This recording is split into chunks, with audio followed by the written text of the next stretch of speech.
जो अध्यापक परीक्षा लेता है वो पहले 1 वर्ष पढ़ाता है, तब परीक्षा लेता है। ऐसे ही हमारे सतमार्ग में भी परीक्षा होती है। जैसे प्रारंभ में आप भजन कर रहे हैं और कुमार्गगामी प्रवृत्तियां आपके अंदर है, आपकी कोई शिकायत नहीं मानी जाएगी परमार्थ में, क्योंकि आपका अभ्यास चल रहा है असत वृत्ति को मिटाने का। आगे चलकर फिर ये बर्दाश्त नहीं किया जाएगा। जैसे छोटा बच्चा पार्टी में जो ऐसे गोली और ऐसे डंडा खींचता तो टीचर कहता वाह बहुत सुंदर, बहुत अच्छा लिखा। लेकिन वो ऐसे ही लिखता रहे, फिर बाद में उसे दंड दिया जाता है कि इतने वर्ष हो गए आप ऐसे चल रहे हो। प्रारंभ में क्या होता है, हमारे जन्म जन्मांतरों की दुर्वासनाएं होती हैं। कभी काम की, कभी क्रोध की, कभी लोभ की, कभी मोह की, कभी मद की, मत्सर की, और इनके पूरे के पूरे आचरण हमारे मन में बैठे हुए हैं। जैसे एक छोटी सी चिप हो तो सैकड़ों घंटे की बातें उसमें रिकॉर्ड की जाती हैं। तो ये भगवान के द्वारा बनाया हुआ एक चिप है मन, जिसमें तुम्हें रिकॉर्ड नहीं करना, अपने आप रिकॉर्ड, जैसे सीसी कैमरे में नहीं होता रिकॉर्ड होता रहता है, ऐसे अपने आप रिकॉर्ड, जो हम देखते हैं, जो सुनते हैं, जो भोगते हैं, वो सब हमारे मन में बैठा हुआ है। एक जन्म का नहीं, अनंत जन्मों का बैठा हुआ है। तभी तो कहते हैं मोक्ष होना, कल्याण होना बहुत कठिन बात है, क्योंकि पूरा का पूरा मन खाली करना है। निर्मल जन मन सो मोहि पावा, मोहि कपट छल छिद्र। निर्मल मतलब पूरा डिलीट करना, पूरा हटाना है।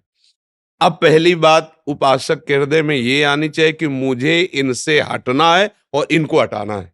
समझ पा रहे ना? पहले तो पक्ष खड़ा करे ना अपना परमार्थ का। हम लोगों की दुर्दशा ये है कि हम अपना पक्ष उन्हीं को दिए हुए हैं, क्योंकि हम मानते हैं कि इनसे हमें सुख भोग मिलता है। काम है तो काम से सुख भोग मिलता है, क्रोध है तो मेरा भय सबको, मोह है तो परिवार प्रिय लग रहा है, लोभ है तो धन प्रिय लग रहा है। अगर ये ना हो तो कुछ प्रिय नहीं लगेगा, कुछ अच्छा ही नहीं लगेगा। जब ये हृदय से नष्ट होते हैं ना, तो एकमात्र भगवान प्रिय लगते हैं। ब्रह्मादिक के भोग शब्द विषम लागत ताई, नारायण ब्रज चंद की लगन लगी है जाए। विषय भोग निद्रा हंसी जगत प्रीति बहुबात, नारायण हरिभजन में ये पांचों न सुहात। देखो कुछ अच्छा नहीं लग रहा, क्योंकि अच्छा लगता ही है गंदी वृत्ति से। ये तभी प्रिय लगता है जब ये विकार हमारे ऊपर हावी होते हैं, तभी ये प्रियता बढ़ जाती है। अब हम पहले दो पक्ष करें, हमारा अध्यात्म पक्ष और ये माया का पक्ष। अभी तो हम पक्ष ही नहीं किए, अभी तो उसी में मिले हुए हैं। मेरा मन कह रहा है ये खाने का, आज मैं खाऊंगा जरूर। मेरा मन कह रहा है भोगने का, तो आप उसी के पक्ष में है ना। अब जब विपक्ष खड़ा किया ऐसे भक्ति का कि ये धर्मयुक्त है, नहीं तो नहीं करना, ये धर्मयुक्त है, हाँ तो समय से हम इसे स्वीकार कर लेंगे। धर्मयुक्त विषयों का सेवन और अधर्मयुक्त विषयों का त्याग करने की हिम्मत, ये नाम जप और सत्संग से आती है। अगर केवल सत्संग सुन रहे हैं तो आपको बौद्धिक ज्ञान हो जाएगा, दूसरे को सुना सकते हैं, पर आप में क्षमता नहीं रहेगी। क्षमता आएगी भजन से। साधन को हरि भजन है, कै सत्संग सहाय। जितना आप भजन करोगे आप में बल आएगा, नहीं करना नहीं करना, ये बल आएगा। अब धीरे धीरे धीरे धीरे जब और अध्यात्म का बल आगे बढ़ता है, तो वो इनको बिल्कुल अलग देखता है और कोई भी प्रभाव सीधे उसके ऊपर नहीं पड़ता है। अब वो विजय की स्थिति पर पहुंचता चला जाता है, और एक समय ऐसा आता है कि इनका स्फुरण भी बंद हो जाता है। हृदय एकदम निर्मल शांत और भगवदानंद से युक्त। तो हमें सत्संग सुनते रहना चाहिए और इनको विपक्षी मानना चाहिए। विपक्षी मानना बहुत बड़े विजय का सूचक है। इनको हम लोग विपक्ष मान ही नहीं रहे। अधर्माचरण पापाचरण से जैसे भी मिले मुझे सुख भोगना है, अभी हम उसी पक्ष में हो गए, तो कैसे हमारा मंगल होगा? पहले हम उसे विपक्ष में देखें। काम क्रोध मंद मान न मोहा, लोभ क्षोभ नहीं राग न द्रोहा, जिनके कपट दंभ नहीं माया, तिनके हृदय बसो रघुराया। आ गया ना भागवतिक स्वरूप। तो इसलिए हमें बहुत सावधानी पूर्वक, फिसलन हो सकती है, ये ऐसा मार्ग बड़े बड़ों से फिसलन हो जाती है। कोई ऐसे करके नहीं निकल पाया, कोई ये कह के कि मैं, बहुत विचित्र भगवान की माया, हम जान ही नहीं पाते हो किस रूप में आकर के, किस रूप में आकर हमको ठग ले गई, हम जान ही नहीं पाएंगे। जनाने वाले प्रभु हैं। जब उनकी शरण में होते, मामे वे प्रपद्यन्ते तो माया में ताम तरन्ति थे। प्रभु की शरण होकर प्रभु का नाम जप करते हुए धर्मयुक्त विषयों का भोग भोगे, अधर्म का त्याग कर दे, तो फिर इन पर विजय प्राप्त हो जाएगी। नहीं, ये सारा खेल अंदर ही होता है, बाहर तो क्रियाएं होती हैं। अंदर ही सारा खेल होता है। पाप जब बन जाता है तो हृदय जलता रहता है। पाप जब बन जाता है कोई भले न जाने हृदय भयभीत रहता है, विषाद युक्त रहता है, हर एक व्यक्ति पर संशय होने लगता है। मतलब ऐसी दुर्दशा उसके अंदर हो जाती है। बाहर दंड तो एक अलग विधान है, लेकिन जो पाप हो जाता है, अधर्म हो जाता है, वो अंदर ही अंदर अंदर इन खोखला कर देता है। बस सावधान रहो, कोई पाप न बनने पावे, कोई अधर्म न बनने पावे। और इसके लिए हमें शुद्ध प्रकाश चाहिए ज्ञान का। नहीं, हम जान ही नहीं पाएंगे मैं क्या कर रहा हूँ। वो है सत्संग और भजन। बिल्कुल कोई भी हो, कहीं भी हो, सत्संग और भजन दोनों साथ-साथ चलाते रहना चाहिए और भूल कर पाप नहीं करना चाहिए। सुख नहीं है, आप सच्ची मानो, हृदय से कह रहा हूँ, केवल भ्रम से माया हमको फँसा के और ऐसी जगह खड़ा कर देती जहाँ कोई निर्णय नहीं निकलता। केवल जलन, केवल भय, केवल विषाद, केवल दुःख, पछतावा। और ये होता है अब क्या करें? अब आत्मबल रह नहीं जाता।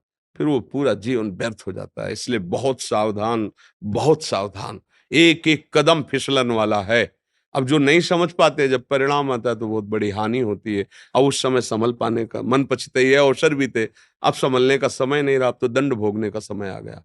अब वो संभल नहीं पाता है और सबको पछतावा होता है। और पाप कर्म करने के समय ये विपक्ष इतना उत्साह देता है अंदर में, कहीं कुछ नहीं, सब ठीक हो जाए। अरे कुछ नहीं, भोगो यार ना। बस उससे लड़ाई लड़ लिया वही साधक है। पैसा नहीं। और बिना दस्तखत के तुम्हारे कुछ नहीं कर सकता। जैसे काम आया, अब आप इसको सपोर्ट ना करो तो आपको जलाएगा, शांत हो जाएगा। सपोर्ट कर दिया, वो आप पे हावी हो गया। अब जब चाहेगा तब आपको परास्त करेगा, क्योंकि उसका बल बढ़ता जा रहा है। मन को निर्बल करना है, अपने को बलवान बनाना है। संसारी पुरुष मन को बलवान बनाता है और खुद उसका गुलाम बनता चला जाता है। जैसा मन कहता है वैसे ही कर।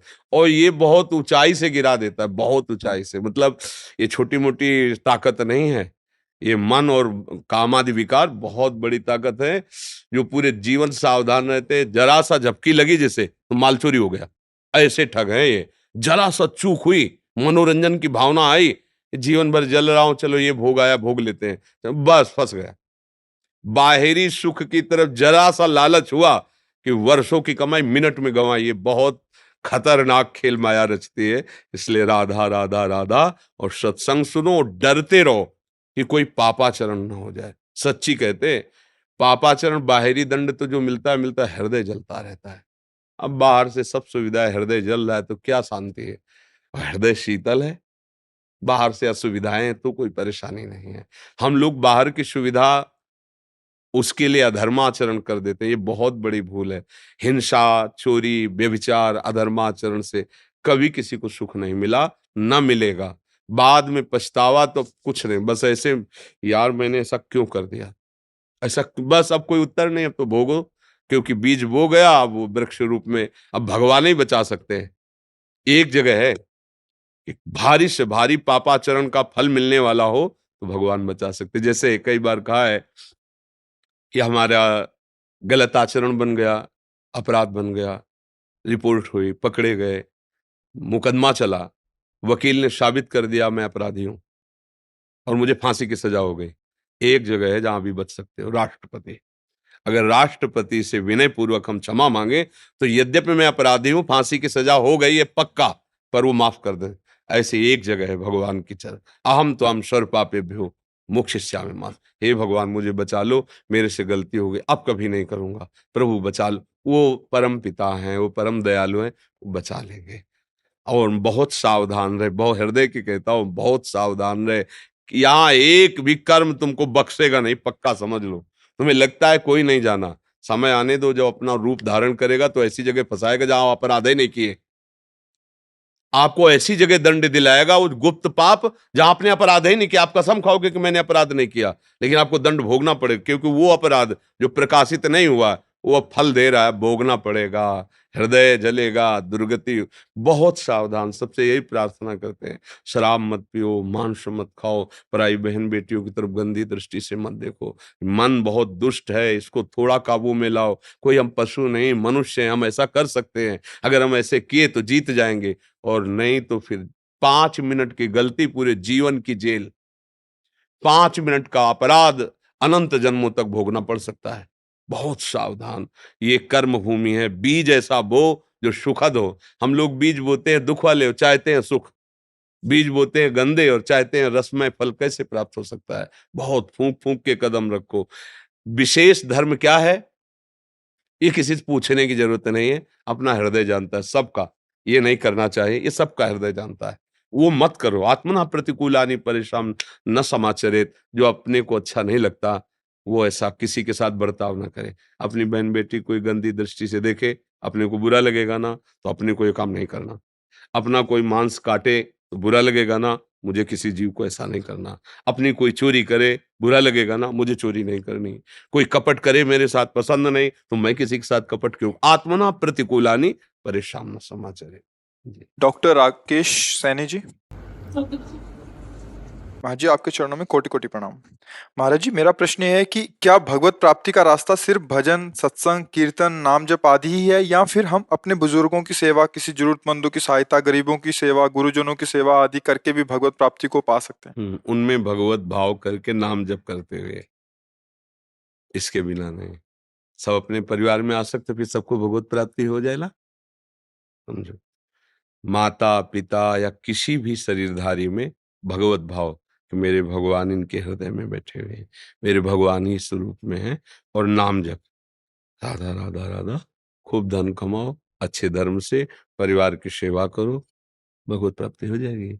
अगर भजन नहीं है और भगवत भाव नहीं है, तो सब अपने आसक्त जनों की सेवा तो करते हैं ना, माता पिता भाई बंधु की सबकी सेवा करते हैं, तो सबको भगवत प्राप्ति हो जाए ना। भगवत भाव और भजन 2 चीजें हैं। सब में भगवत भाव करना, जिसकी मान लो कुत्ते में भी हम अगर कुत्ते की सेवा करें, उसमें भगवत भाव करें, तो नामदेव जी को देखो, विट्ठल भगवान कुत्ते से प्रकट होकर दर्शन दिए ना।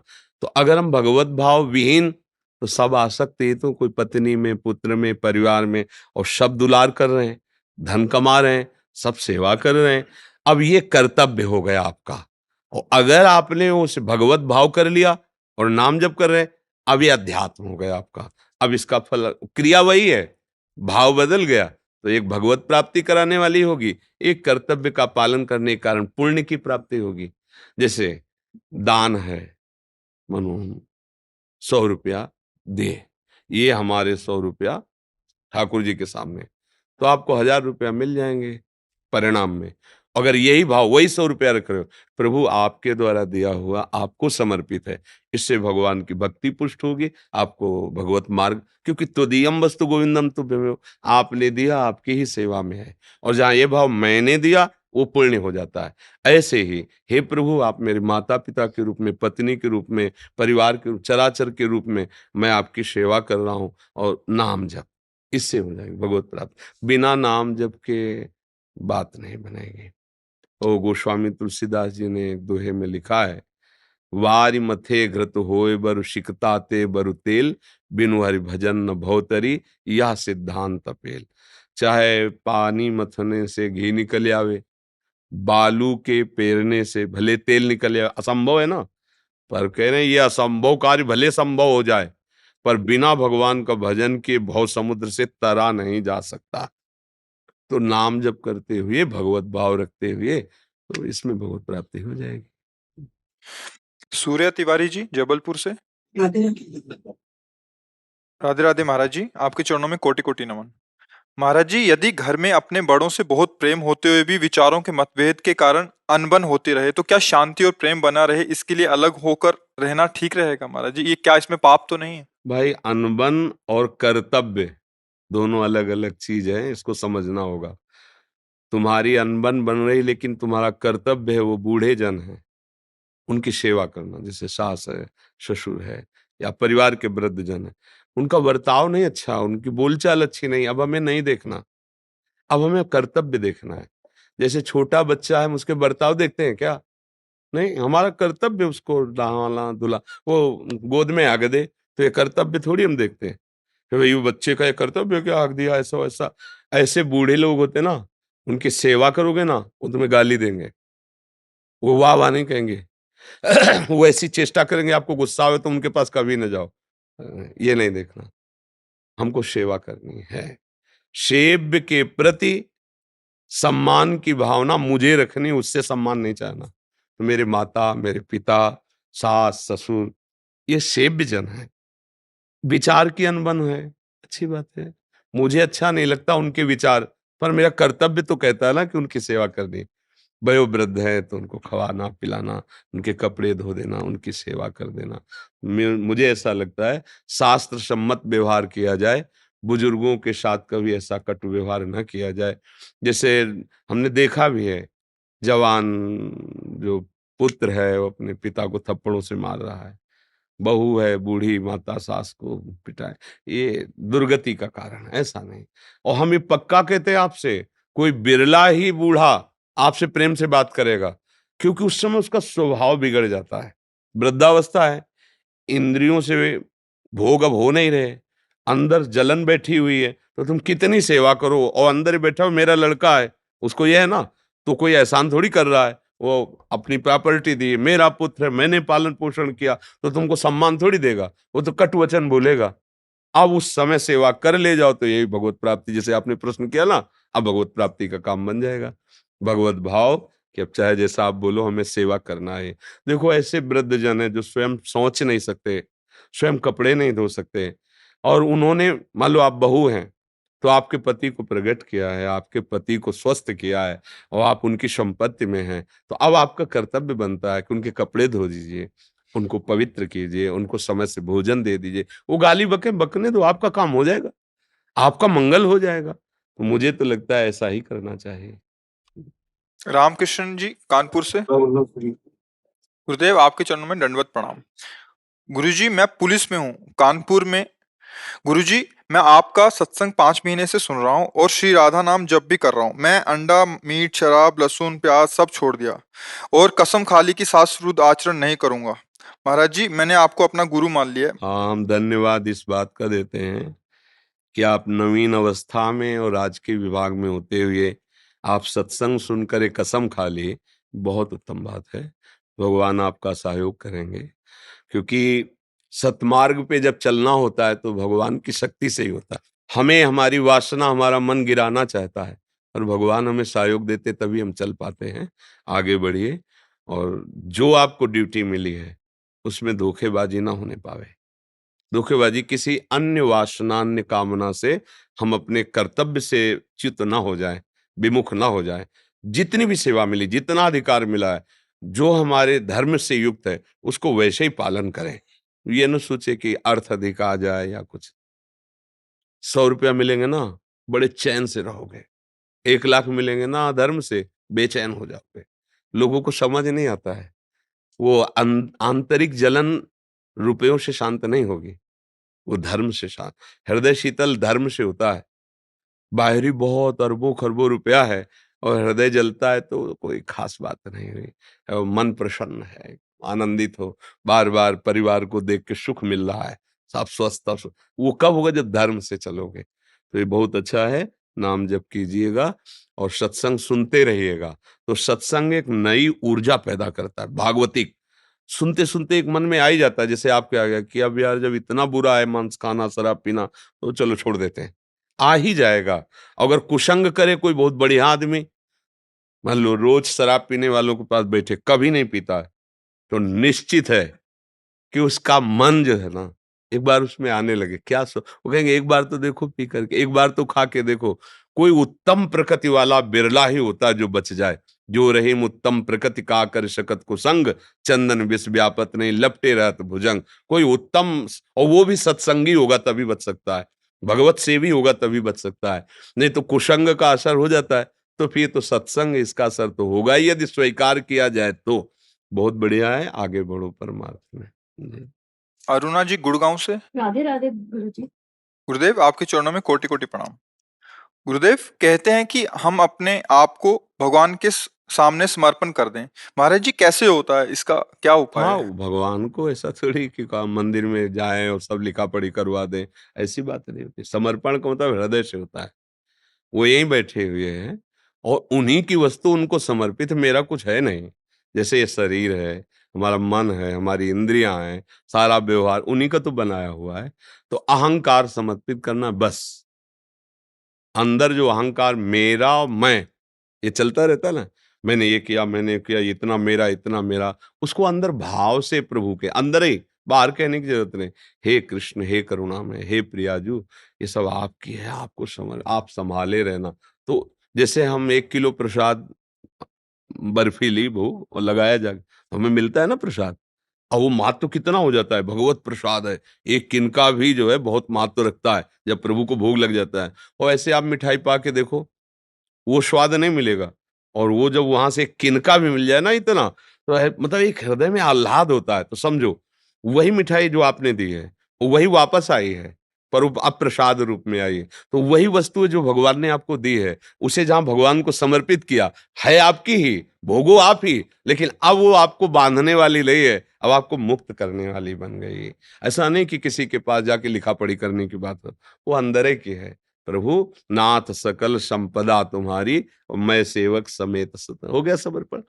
अंदर से, अंदर से जब कोई बात आती है कि ये तो सब प्रभु का है, अंदर आनी चाहिए। ये सब प्रभु, ये तो प्रभु को समर्पित है। अब अपनी वस्तु की रक्षा प्रभु करेंगे स्वयं। हमें चिंता के वो कह रहे योगक्षेमम वहाम्यम, वो खुद रक्षा करेंगे। शांत हो जाता है हृदय, भरोसा हो जाता है प्रभु का, तो हर समय आनंद रहता है।